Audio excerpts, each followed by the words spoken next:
Hello, everyone. Good afternoon. My name is Glenn Adamson. I'm the co-host of Design and Dialogue. It's our great pleasure today to welcome Jacques Herzog of Herzog De Meuron to the program. Just a few announcements before we begin. First of all, we have muted everyone just to preserve our sound quality.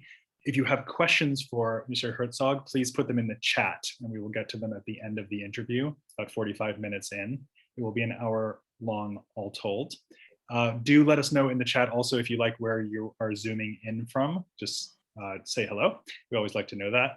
And lastly, of course, this, like all of our interviews, will be available on the Friedman Benda website after the interview. So you can always watch again, or you can send it to friends and colleagues. So Mr. Herzog, or may I call you Jacques? Yeah, of course. Yes. Jacques. Welcome to the program. Thanks so much for joining us. You are currently on holidays, I understand, so thank you so much for interrupting your vacation time. We really appreciate it. Well, it's not really a vacation. It's rather that I'm going back and forth between different places that we have. And so these days, everybody's working from home. So it doesn't really blur us somehow. Yeah. Holiday and working time. Yes. Maybe the future anyway. Yeah, time has imploded into one continuum. In some way. Exactly. We thought we would do something a little bit interesting and unusual. We've never done this before on the program, but with the work of Herzog De Meuron, it seemed appropriate to begin with a montage. So what we're going to do is actually just quietly play 2 minutes of images, about 1 second per image, of work that your firm has been involved with over the long period of your career. So Lucy, would you go ahead and play that, please?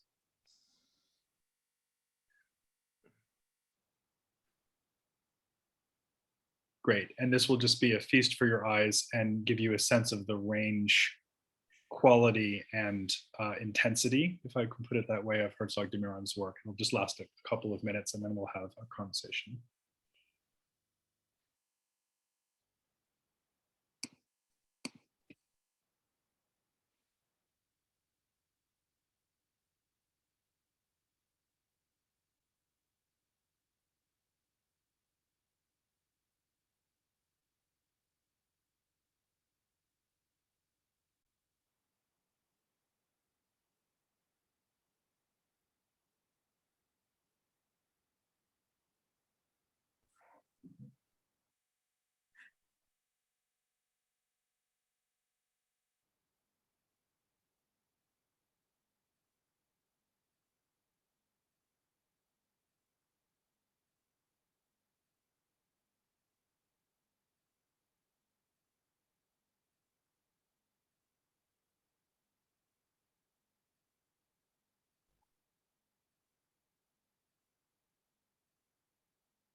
Excellent.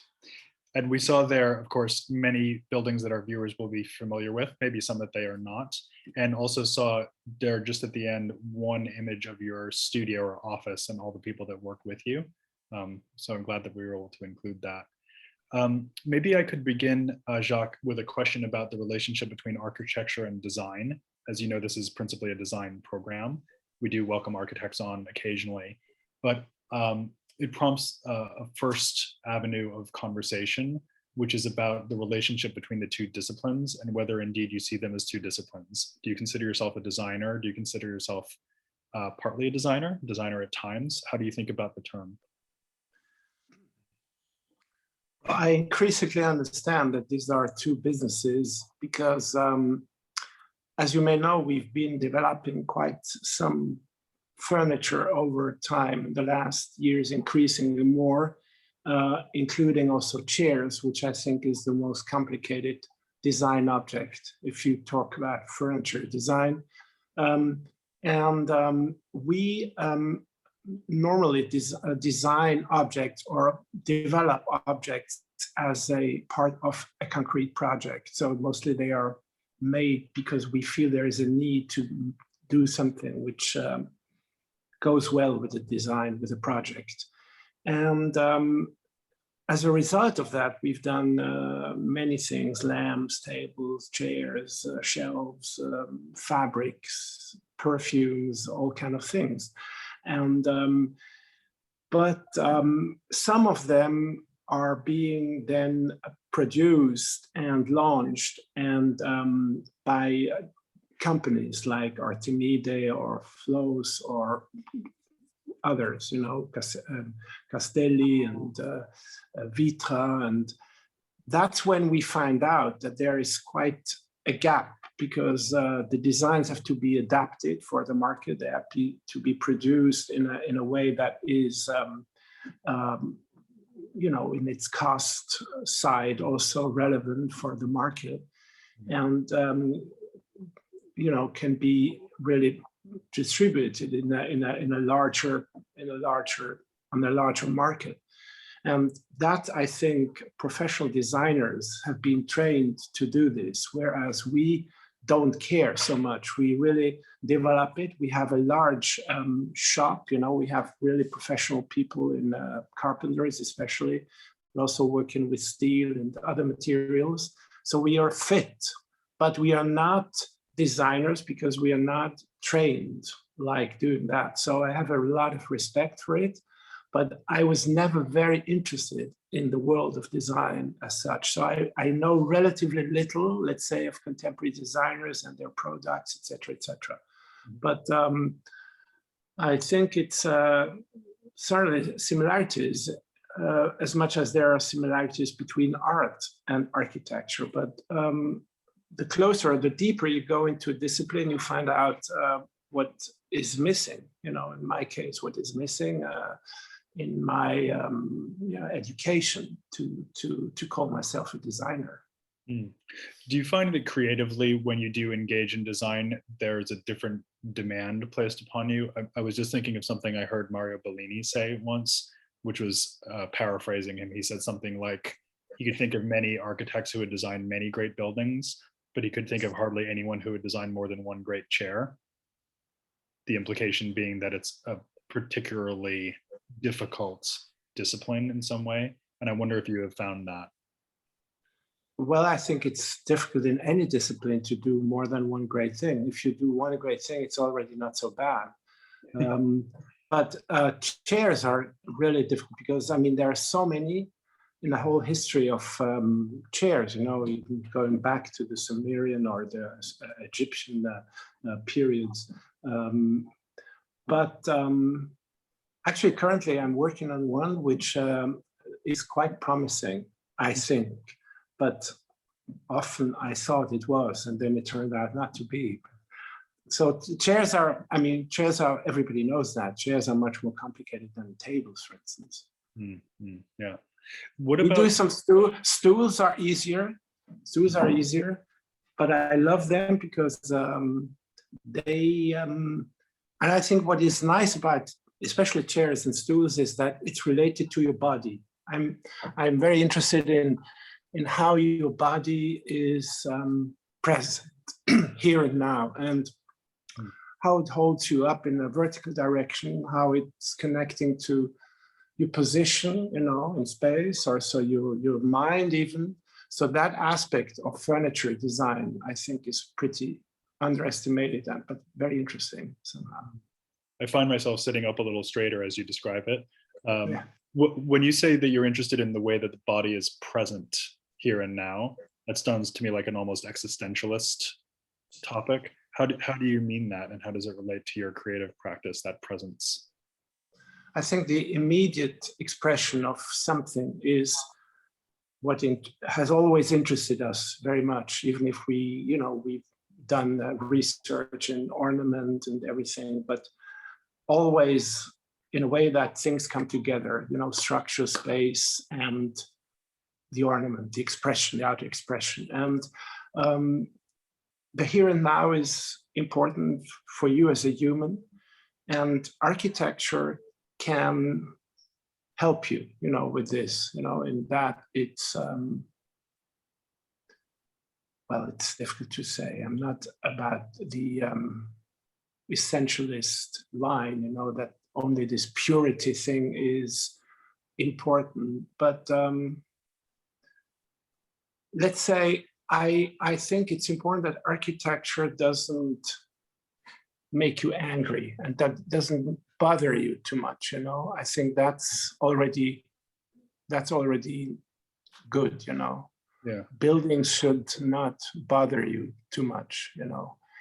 And if you like, you can engage with them as much as you can engage with art. You know, if you look at the painting on the wall, it is, you know, great art has a potential. The more you look at it, more you perceive it carefully, you can discover things in there, you know, and that makes them great because they have a potential. The deeper you go, you discover more things. Architecture can have that to a certain degree, even if it has a strongly, of course, a functional side, which doesn't allow for the same kind of losing yourself kind of aspect as art has. Mm-hmm. Design certainly doesn't have that, I think. Maybe you can have a chair which is intriguing to some degree, but then we come close again to what I said before, what I'm criticizing in architecture and in design, that it bothers you, you know, it should. So it's a long discussion, but I think it's around these different topics that I think it's interesting to develop an attitude or to discover this kind of flaws in your design when you bother people too much. Mm-hmm. Can I ask you a question about that two-level way of interacting with architecture, as you've brought it up? It reminds me of Charles Jenks's very, very well-traveled notion of double coding, so that the building can have a kind of functional, almost backdrop role in life, and also can be functioning in this communicative or symbolic register. Is that something that you would actively embrace, that idea that, as you say, if you look into the building and engage with it more theoretically or narratively, it can function in one way, and then it might have this other more utilitarian function that the two gear together in some way? Is that a model that you would embrace? I think every great building is working well, functioning well. The function is easy. You know, let's take a door. You can open a door and close it. If it doesn't work, then just forget it, because a door needs to have that aspect. And the house needs to fulfill as much of that.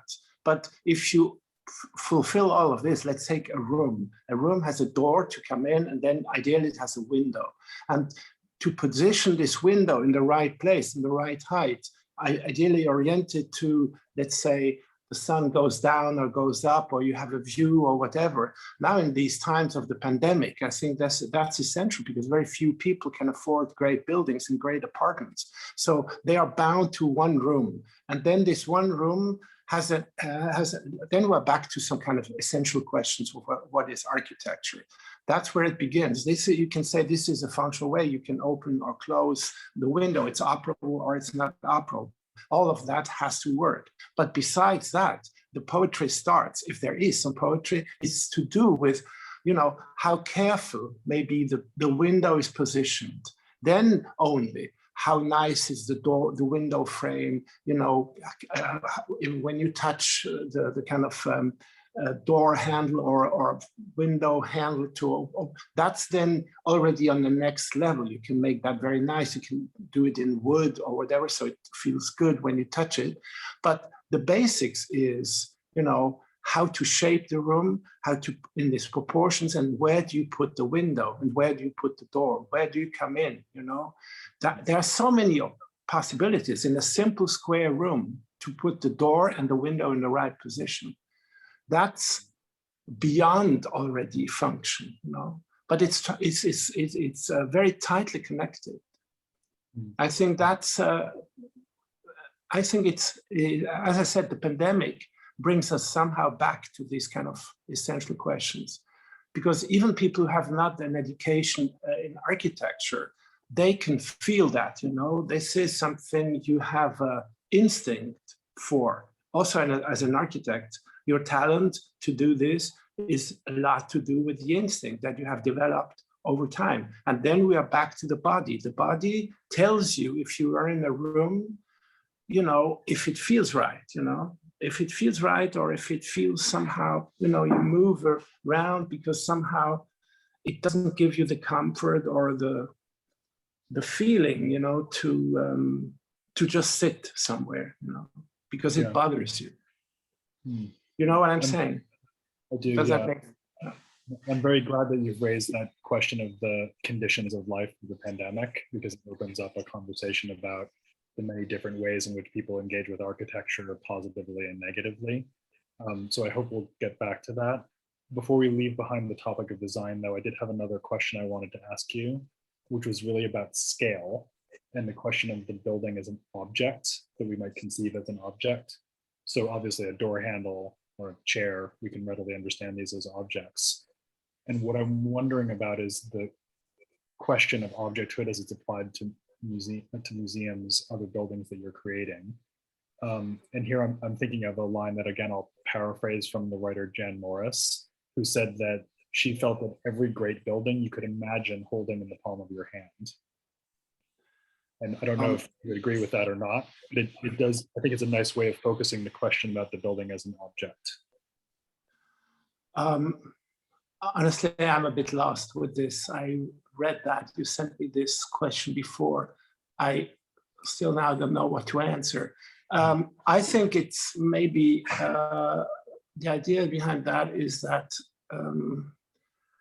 again, it should give you a good feeling. You can touch it, you can hold it in your hand. What I really like is if you see in some Gothic cathedrals, medieval cathedrals, you see the queen or the kings who donated the money and invested the political will to design or to build a cathedral, to erect a cathedral. They have it in their hands. This is very impressive sculptures, medieval sculptures. So we have a very nice example of this in our Basel main cathedral from the 13th century. That, I think, is maybe something she refers to.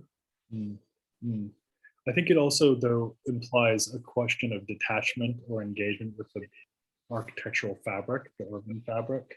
That idea of lifting the Guggenheim, let's say, off Fifth Avenue and holding it in your hand and appreciating it as a marvel or a wonder in its own right, which of course implies the rest of the urban fabric falls away. And one thing that I would observe from a great distance about the work of Herzog De Meuron is that you play with lots of different positions in the spectrum between engagement and detachment from the surrounding fabric. I know a topic that you might associate with the work of, let's say, Venturi and Scott Brown, thinking about the ordinary surroundings of an architectural project. And I would love to hear you talk about that, the question of the building as an aesthetic object as compared with that idea of contextualism. Yeah, I mean, buildings can be objects, but here, for instance, I'm in a building which I designed, which is, I mean, everything that exists, that is there somewhere, is an object, but it's not perceived as an object, rather like a vessel, because it doesn't want to be seen as an object, because it's more made for when you're inside, then it contains you. And in that case here, it almost cuts out what you don't want to see as being part of the house, because it cuts out some views or whatever, some relationship to the landscape or the city. And I think, I must say that I have absolutely no preferences for this, that, for this material or this form or whatever. So I'm a totally open. I always try to have a totally unbiased kind of approach to the world. And the older I get, more this is the case. I absolutely have no, I don't know, I wouldn't say what I like more than, let's say, in terms of color or whatever, or form. So yeah, buildings can have a forum if it makes sense. If you take the Allianz Arena in Munich, there was nothing there, just a windmill. So obviously the building we made, a stadium, had to be a form, has to be an object. So clearly the job is to say, hey, what could that form be and what could that object be and what does it tell to the people? There is a highway with cars going back and forth between the airport and the city. And now slowly the object is being swallowed up by a growing city in that area. So somehow one day it will be incorporated in a city and will not be seen as an object as at the beginning. So it has to work in a tight neighborhood, if you like also again, the church in the medieval city often had a plaza, but very often medieval cities were very packed, so you could hardly see an object be detached from the city. And the oldest settlements we all know have these kind of chambers, in plan in Assyrian, Babylonian, early Turkish settlements. There was no idea of object. There was no object. There was just this kind of chambers, like walls that would protect you. But outside, there was maybe just another wall, a garden wall. So the object came in later in architecture. Of course, you had religious monuments. We all know these stone monuments that were religious symbols. I don't know if I would look back to what we've been designing. Probably there are more objects than, let's say, vessels, non-objects. But sometimes, yes, we try to do explicitly non-objects or non-facades. Because somehow, or sometimes you want to highlight something else that is there already, and you see more potential in making what is there more important than develop something on your own. Especially this is true for refurbishments. I mean, I think that was the strong contribution we made for Tate Modern. We were the only competitors who understood that there was a huge potential in this building, because you couldn't develop or build such a building now. It would be too costly and also politically impossible, too monumental. So we said, hey, there is a lifetime chance to almost use those clothes and put them on your own body. You become this object in that you enhance it, and not in that you hide it or you put something around or believe you have to add something which would make it nicer or whatever. That's what I mean, that I have an unbiased approach. I think we would miss a lot, in our lives if we always go ahead with an object or with the obligation or this kind of obsession to make a statement. We do not want to make a statement always. Yeah. It strikes me that there's also the inverse of the situation you're describing with Tate Modern, where you're intentionally creating a building that will receive future inhabitation or incrustation or development. So you're creating a more open situation, let's say. I know this is an idea that you've borrowed from Aldo Rossi, who's pointed to ancient palaces that get filled in and become cities effectively. And it just strikes me, just as an observation, I wonder what you think about it, that the building, when you construct it, is a present moment that is functioning almost as a vertex from that historical inheritance, as you were just describing, but also its future potentiality. And you're trying to create a kind of hinge between those two different trajectories from the past and into the future. I guess I wonder what you think about maybe whether you would accept that as an ethical description in some ways of what an architect is doing in the present moment, thinking about the past, thinking about the future. I hesitate a lot when it comes to put a label to your behavior in a moral way. Of course, we live in a time where increasingly we have to behave well because we are so many on this planet, and we have to be more careful. But that's out of sheer,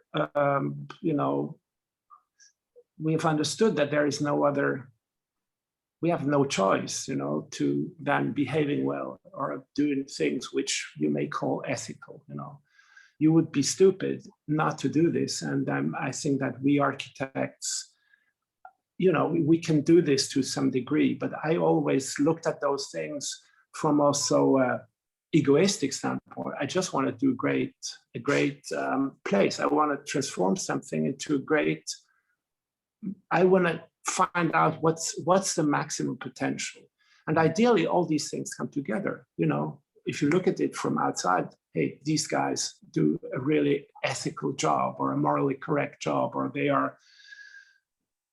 are, you know, treating people well, or they give people, or even in simple projects, they do a lot so that someone feels good in a building. You know, I think that's, as an architect, you have an obligation, but not an obligation because of a moral necessity, but because otherwise you wouldn't survive. You would be seen as an asshole, you know, as someone who is, why would you do architecture? Architecture per se is something for people. That's for people. And we have to do things that work for people and that make people feel good and have good ways to be together. It's very social art, you know. It has to be beautiful, but beautiful in a broad sense. So all these things that are really directly concerned to us as humans are fundamental in architecture. And I personally like things which are having a direct impact on your body, and you as a body or as a person, you know, you're not bothered by stupid things, by stupid ideas of an architect who wanted to express himself or herself with whatever, some kind of form or some kind of whatever, gag or so. I think this is so, and that's also a reason to do a good job, because all these stupid things you have done in your life, they somehow strikes back, you know. In this, I strongly believe in karma, actually. This is a good term, you know, because it's something you have done, you have said, you have, you know, and it somehow influences you in your direction, where you go, you know, where you're heading to. Yeah. It's fascinating to think of architecture as a karmic discipline because of its sheer permanence. You think of karma as something that comes back and revisits you, you know, the evil or good. Architecture is very much like this. It's even, now I say this spontaneously out of this discussion, Rossi's statement about the permanence of architecture, which others may not agree about, but the permanence of architecture is to do with something, historical buildings, which there are more and more historical buildings because more and more is being built and stays here for a while, for tens of years or hundreds of years, and that continues to form, to shape our lives, you know. So it's inherent, the term of karma, of something that continues to have an impact on other people and other people's lives, and your own, of course. Rossi was very interested in the life of cities and the relationship between architecture and the urban fabric generally. And of all current architectural firms, I would almost think of Herzog De Meuron as having had the most conspicuous role in changing, if you like, the symbolic capital, the symbolic face of cities. And you've done so many projects that have become so strongly identified with the cities where they stand. You've already mentioned Tate Modern. You know, the Elbphilharmonie in Hamburg is another good example, perhaps, and many others. Can you talk about that set of consequences for your work, how you engage with city leadership, how you think about shaping the personality of a city that's not your own? How do you approach that responsibility and that opportunity?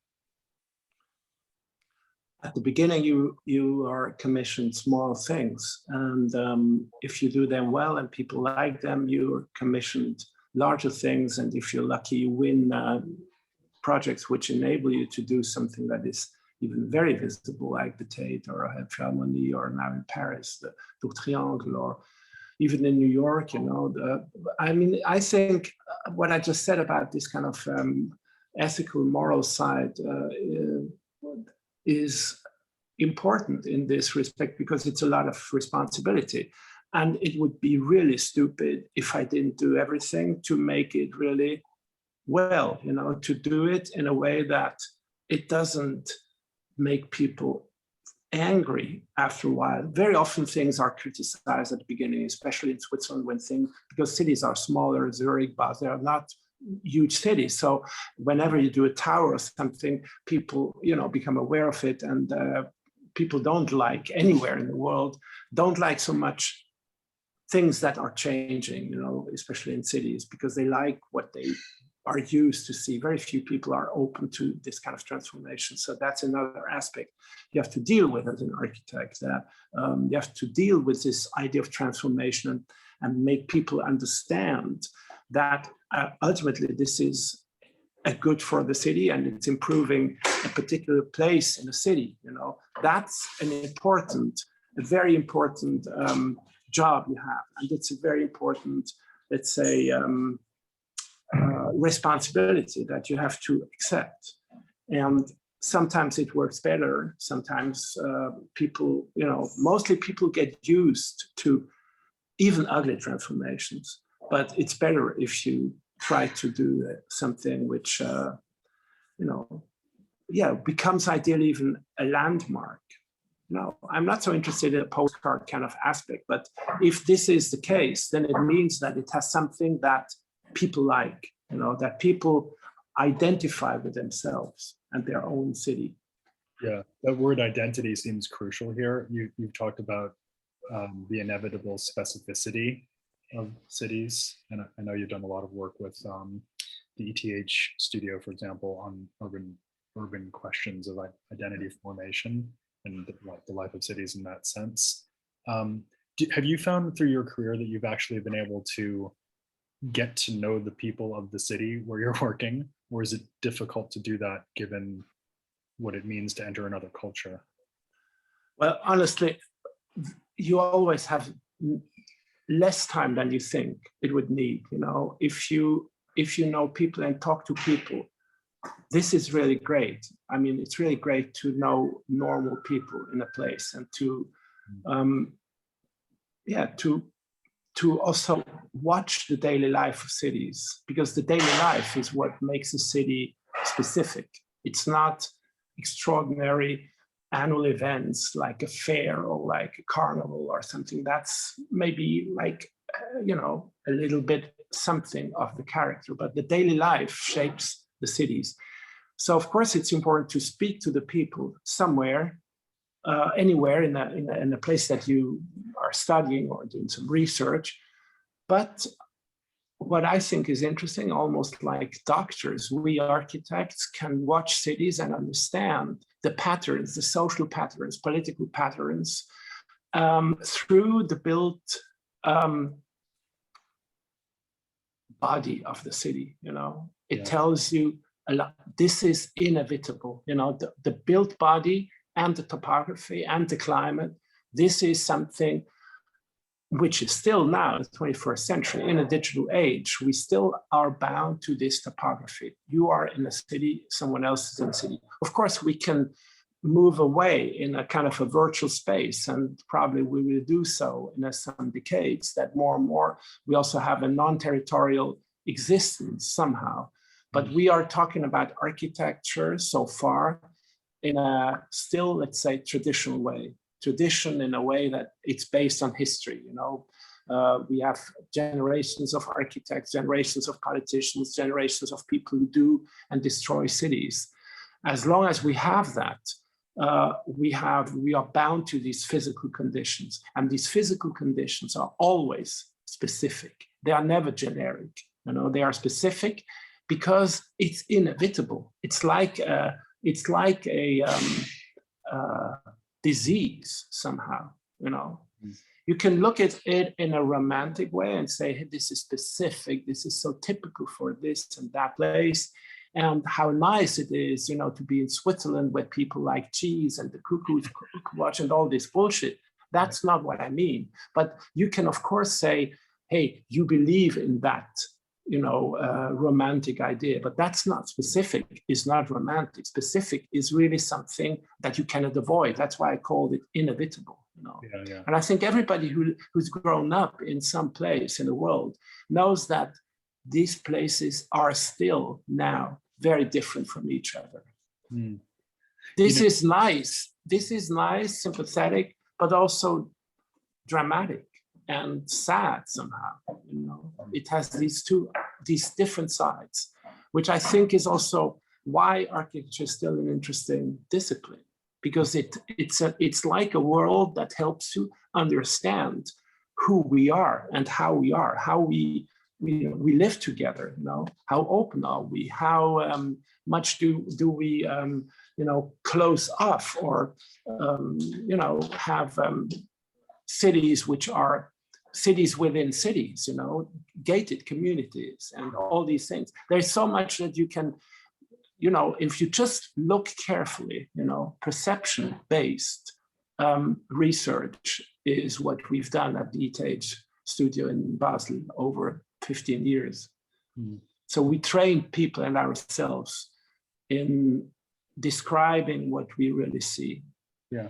Painstakingly, very, very sharply. Sharp and nuanced, yes. And yet you've also just voiced a description of architecture that I've never run into before, that almost frames it as a material version of the philosophical struggle between predestination and free will. Like how much of what we will do is given to us and simply acted out, and how much of it is actually really our choice, and we may not even be aware necessarily of which is which.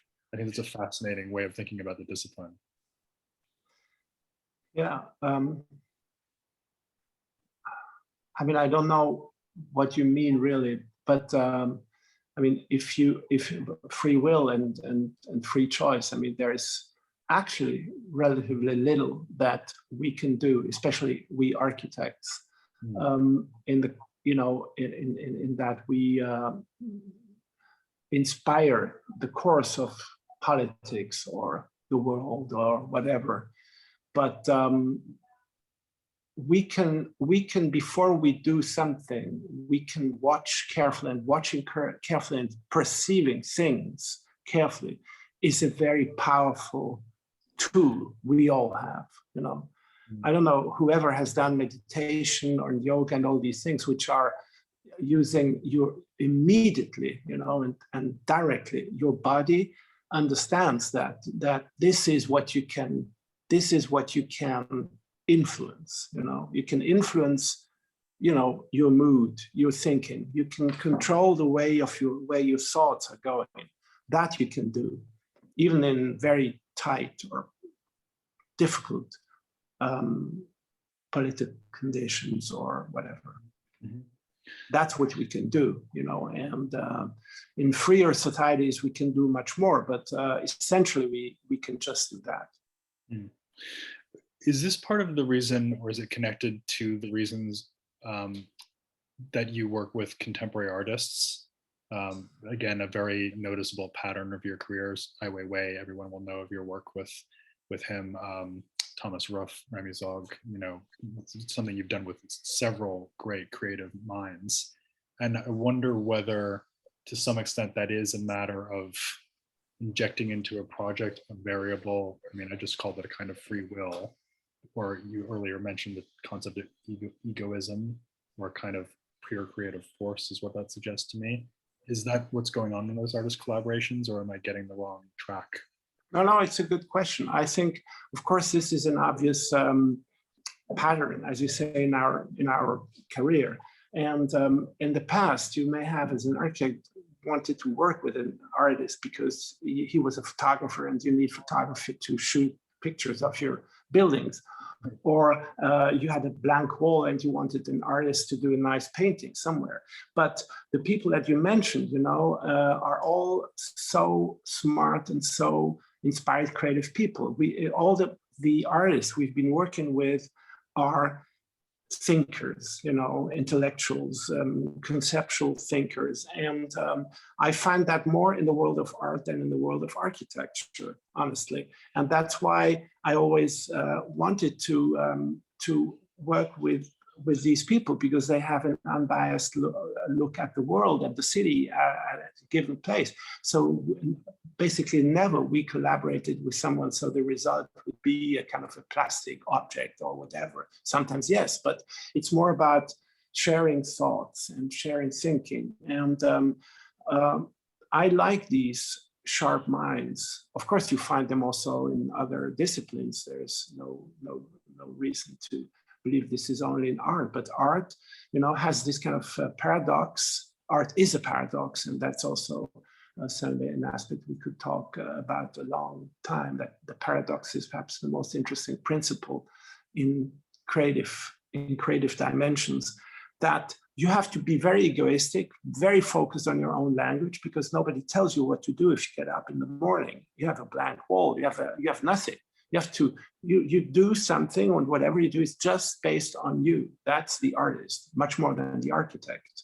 The architect also to some degree, but gladly the architect has a program, has a client, has, obligations, financial, what everybody complains, but in fact, it's important they have that. So at least they have something to start with. Artists don't have that. And at the same time, and that's also what I like, you have to put this aside, this egoistic thing, and have to be totally open and critical towards the world as a whole thing, because that's your place, that's where all the inspiration comes from. What happens actually, and what do I do with what happens all around? And that's somehow dramatic, that's a tragedy, but at the same time, it's the only you have just this chance, that's as a cook, you have you assemble all these ingredients that you do a meal out from. As an artist, this kind of ingredients are a bit wider, you narrow them also in that. For instance, if you're a painter, you say, I need color, but you can also, be a purely conceptual artist where you don't limit your ingredients at all. Yeah. I feel like I would be remiss if I didn't pick up on something you said in that very interesting answer, which is that paradox is the most powerful creative force. I can't remember exactly how you put it. Why paradox? Why do you choose that word? Because often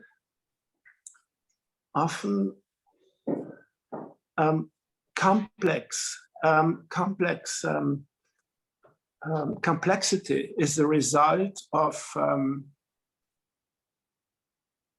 a paradox, that something super simple, super simple, like just a white surface, has perhaps the widest possible way of interpretation.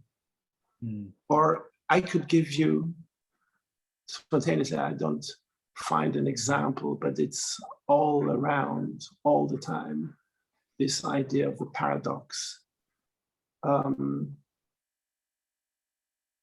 I will send you one if it comes to my mind. I'm not focused now on this idea, but I also use this very often, the paradox, because but it's not so easy now to give you an example, but maybe I think of something later. I think I understand the principle though, because what I'm hearing is that when you come to a moment that's incommensurable or unresolvable, it opens up. So instead of it feeling paralyzing, it actually radically expands the scope of the thinking potentially, perhaps. Yeah, I can also, I use this also if I take a concrete project, the Tate,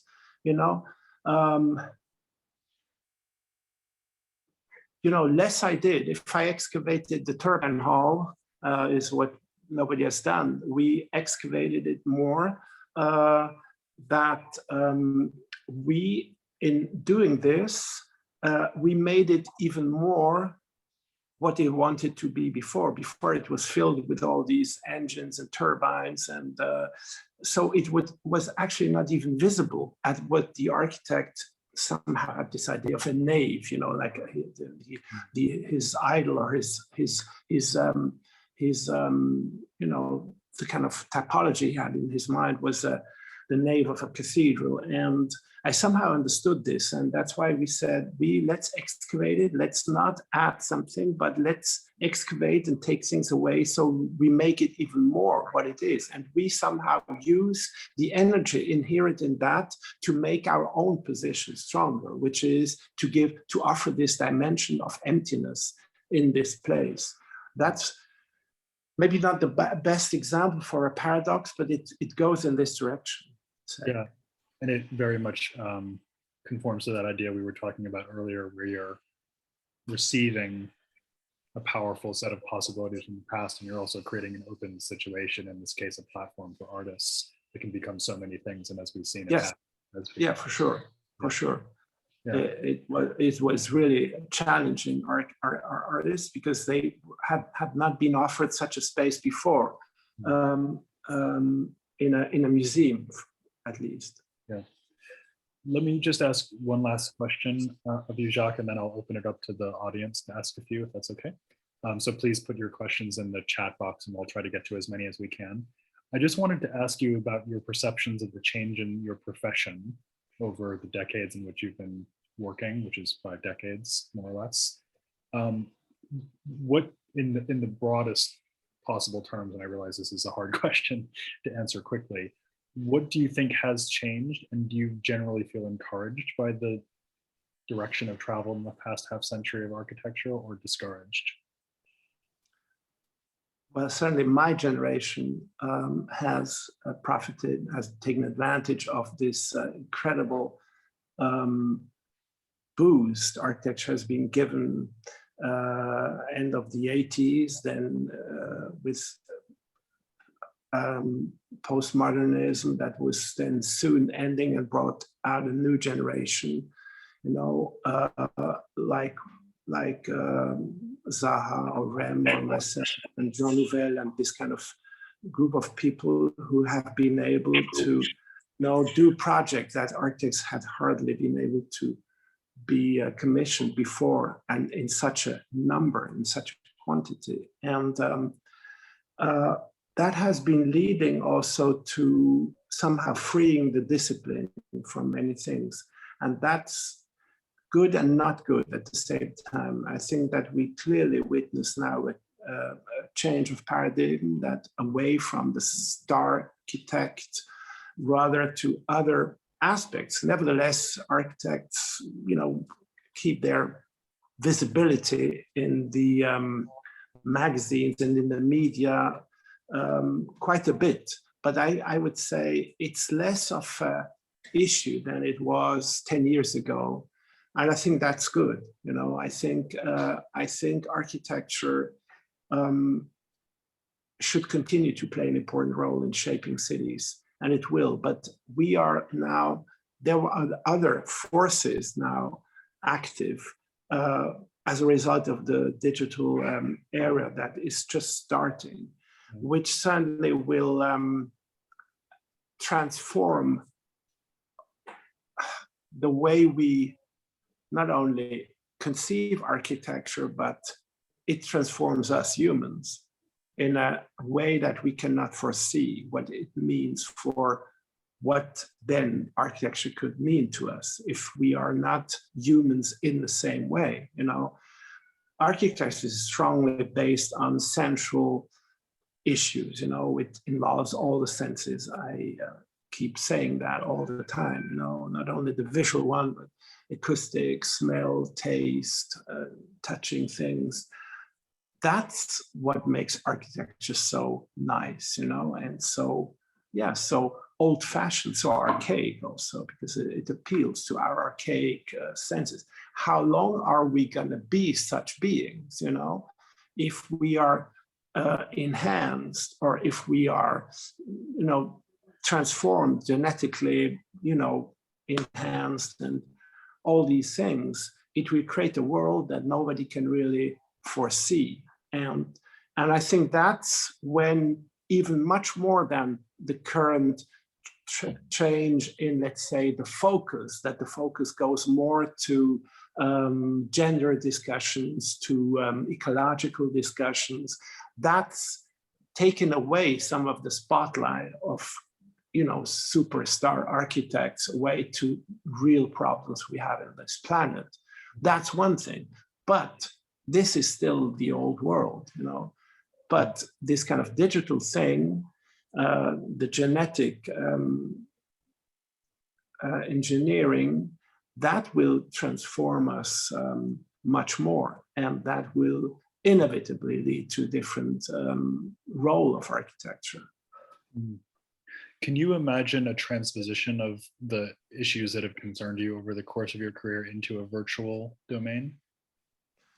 We are very much interested in virtual worlds, virtual realities. We are researching quite a bit in this, but always as part of like the industry, also the fashion industry, and everybody is using that.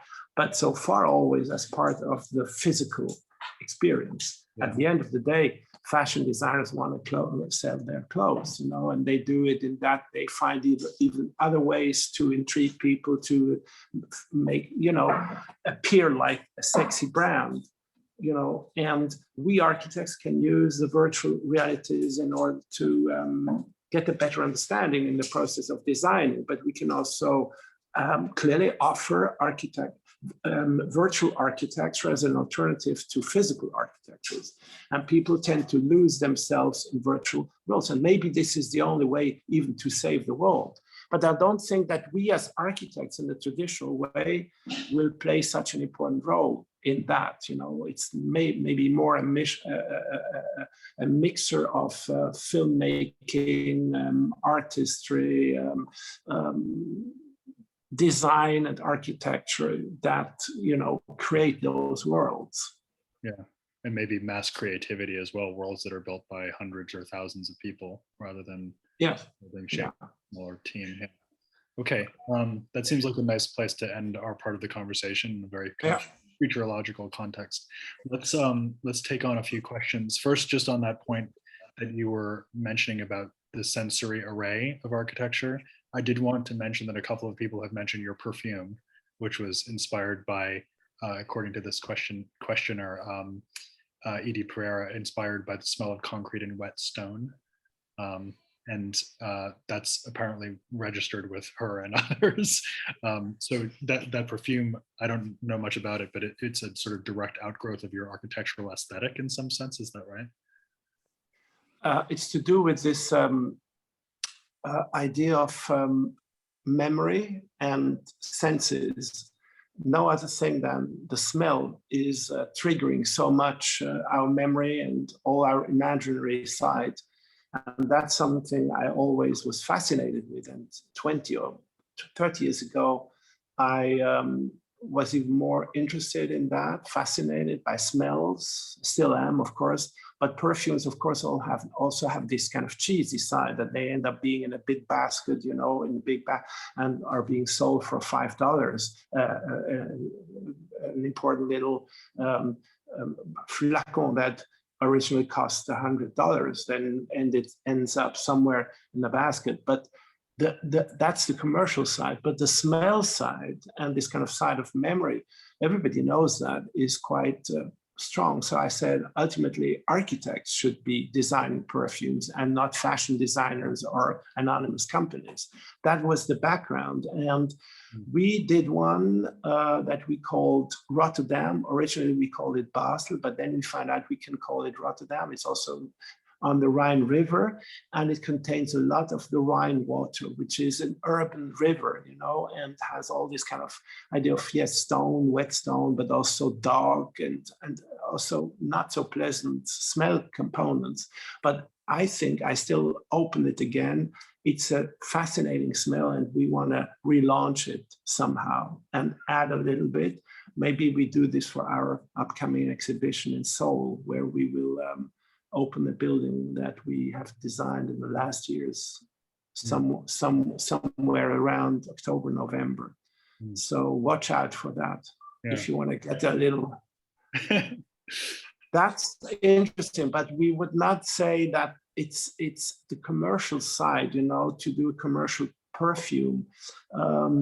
I don't flirt with that idea, but the idea of smell Everybody knows that, that the door can smell nicely, and that, let's say, if the sun hits a surface, that the surface has a different smell, and some materials transport that in a better way. For instance, a rough exposed wooden surface, has a kind of a reflection, an olfactory reflection, which is so different from another material. And those are little things that we all have in our daily lives, these kind of sensations. And that's what life is about. Life is not more than that. You don't need any information about whatever, because that's the only thing that you can influence yourself, because you can perceive them. I think that's great. I think that's and that's not a moral standpoint. I think that's a very basic standpoint. Yeah, it's also not religious or ideological. Mm-hmm. No, it's foundational. On top of that foundation, other things are built, I suppose. Yeah. Let's take some other questions. I hope you don't mind me asking this, and perhaps it was to be expected, but there are some questions about the work with M+ and dealing with essentially the Chinese government about restrictions as to what can be shown in that building. Is that something you'd want to say anything about? Well, we certainly will need to be prepared for that. It's reminding me of when we did the Olympic Stadium. The question for you as an architect, is do you or don't you want to build, you want to exclude countries from your practice? Do you want to say, hey, this is a country where I don't want to be active in?